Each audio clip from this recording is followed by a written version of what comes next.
Hey y'all, Dr. Daria here, and I wanted to answer some of your questions on coronavirus and just give a quick update because I've been getting a ton of questions. A lot of people are really concerned. So let's just first start. And one question was from Megan. She said, how do you get people to calm down about this? I think really important is that we share the information. So what's been hard is that there's so much unknown, and the health officials have said something's coming. It's not a matter of if, it's when. Schools are going to shut down. We're seeing this so much hyperbole. And I don't know about you, but you may be getting some headline backlash. So that degree of unknown and concern, just in confusion, just feels really bad. It feels really concerning to all of us. But there's a difference between panicking and preparing. So I think of it, I'm an emergency room doctor, as many of you know.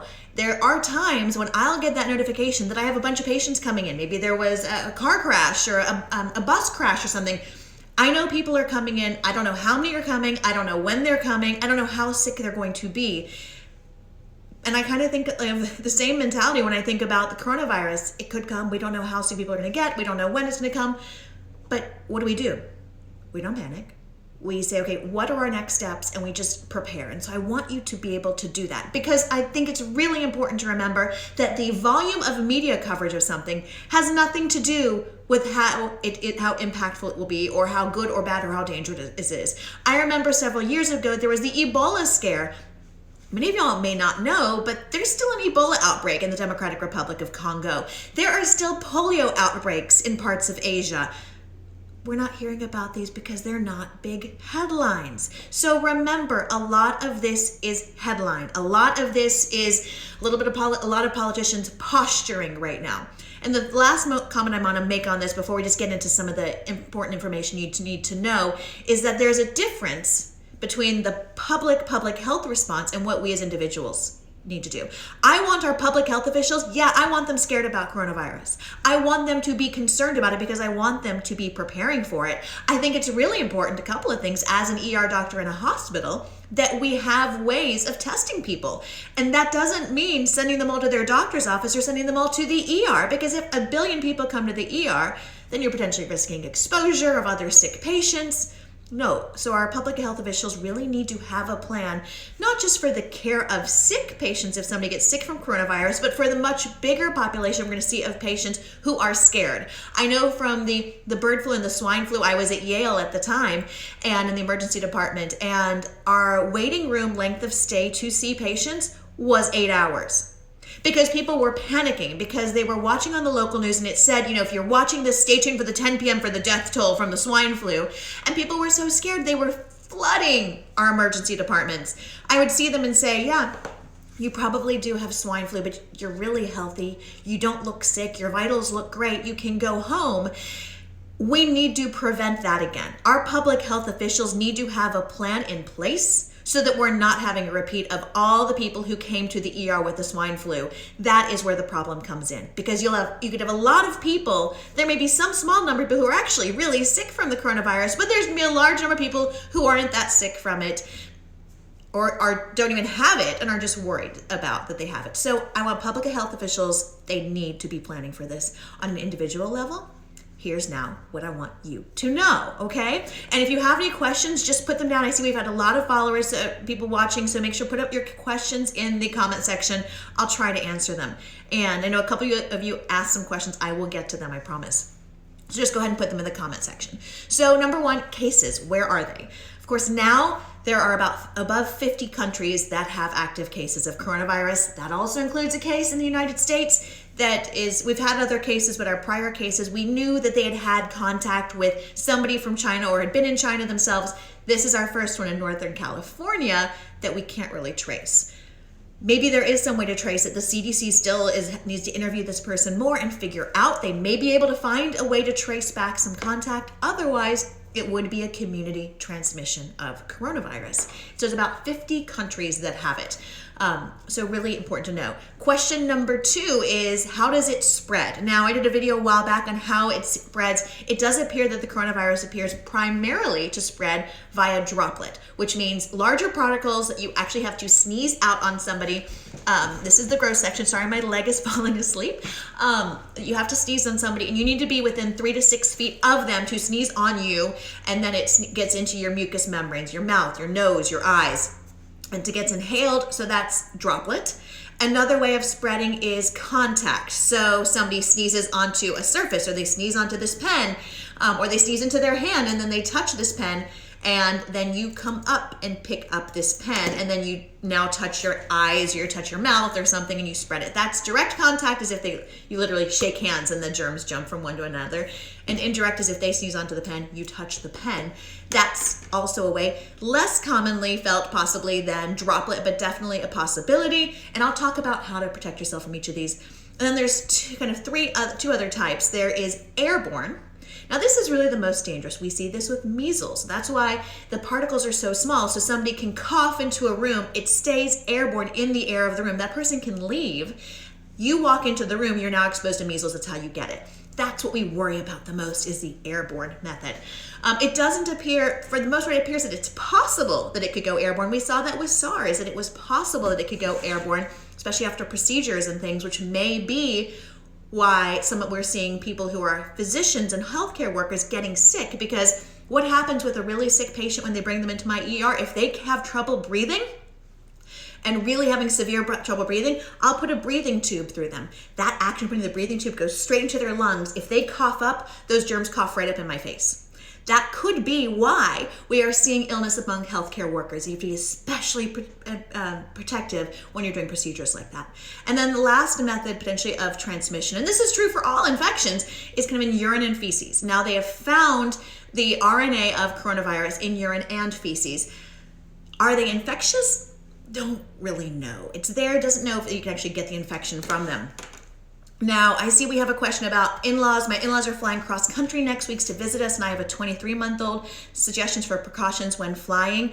And I had somebody else who asked about going on a Disney cruise. So Amanda, you did. So let's talk now about travel. So the CDC uses a 3-level warning system, and I'm going to switch over this on my computer screen if I can find it again.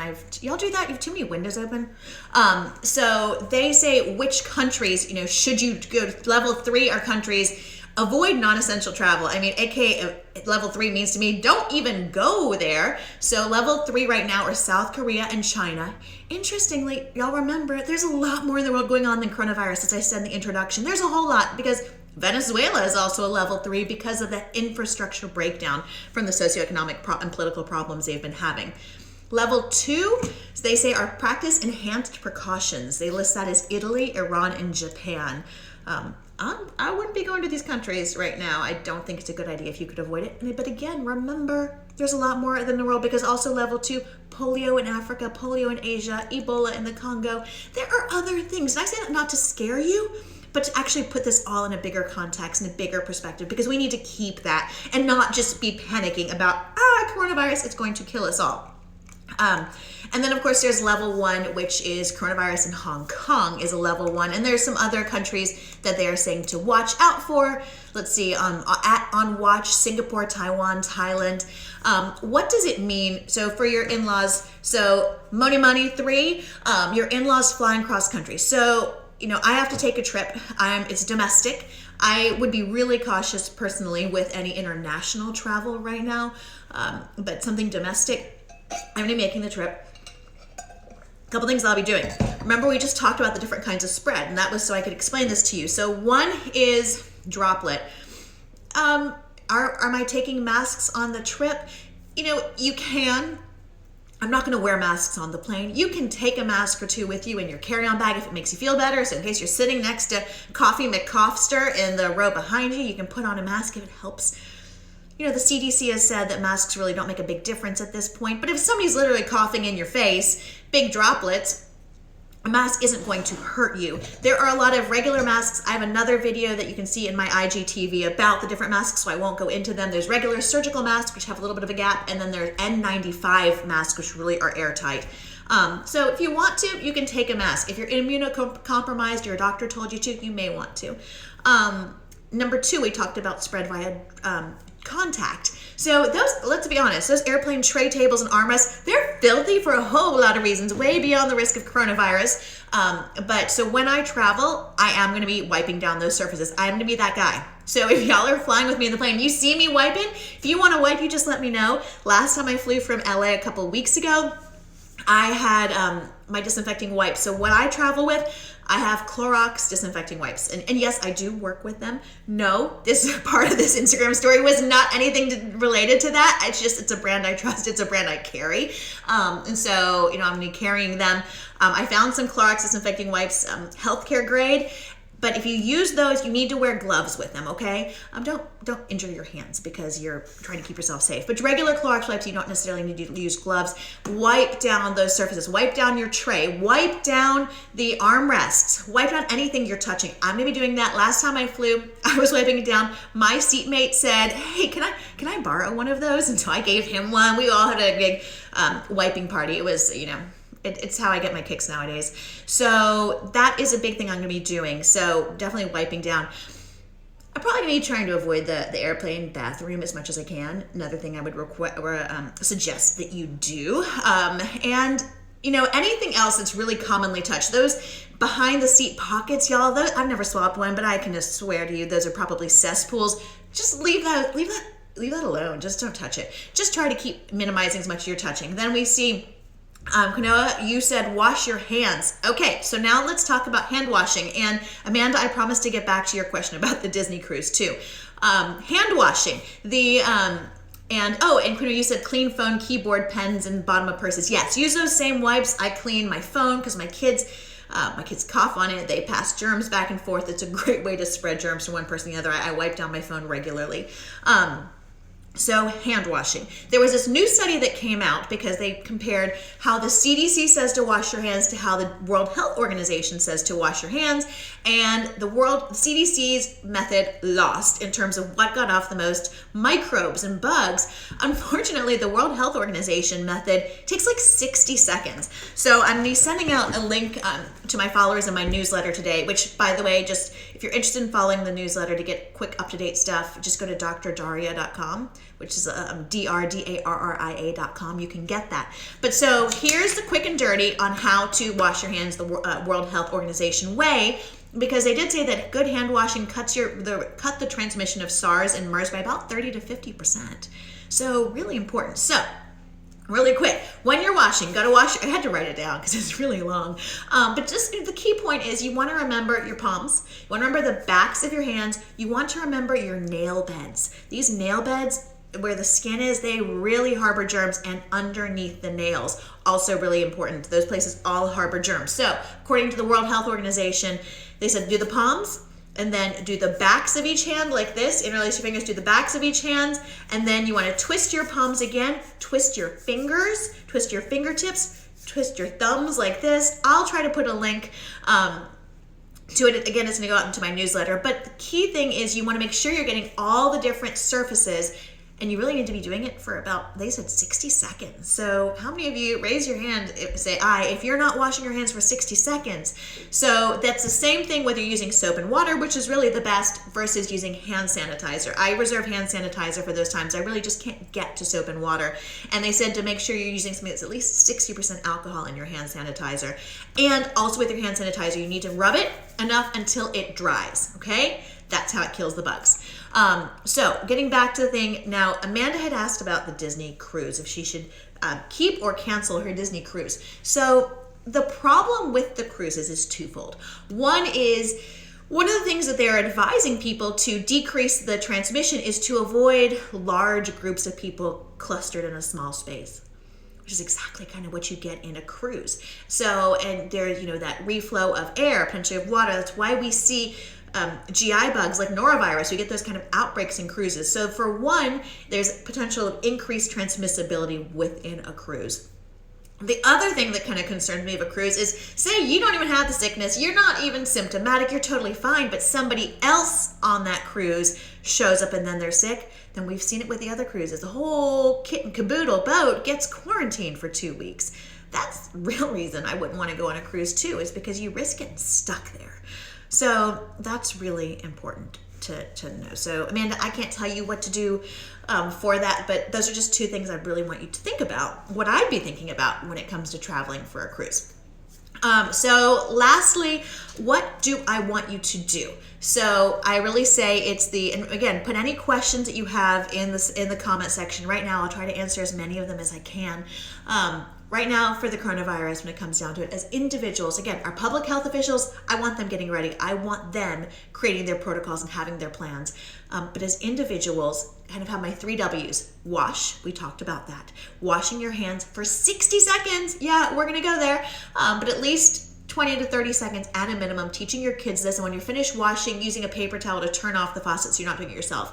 2, wiping things down, cleaning down those surfaces, especially in the airplane if you're doing any traveling or any public space, but also your home, your doorknobs, your faucets, your refrigerator door handles. It always gets sticky.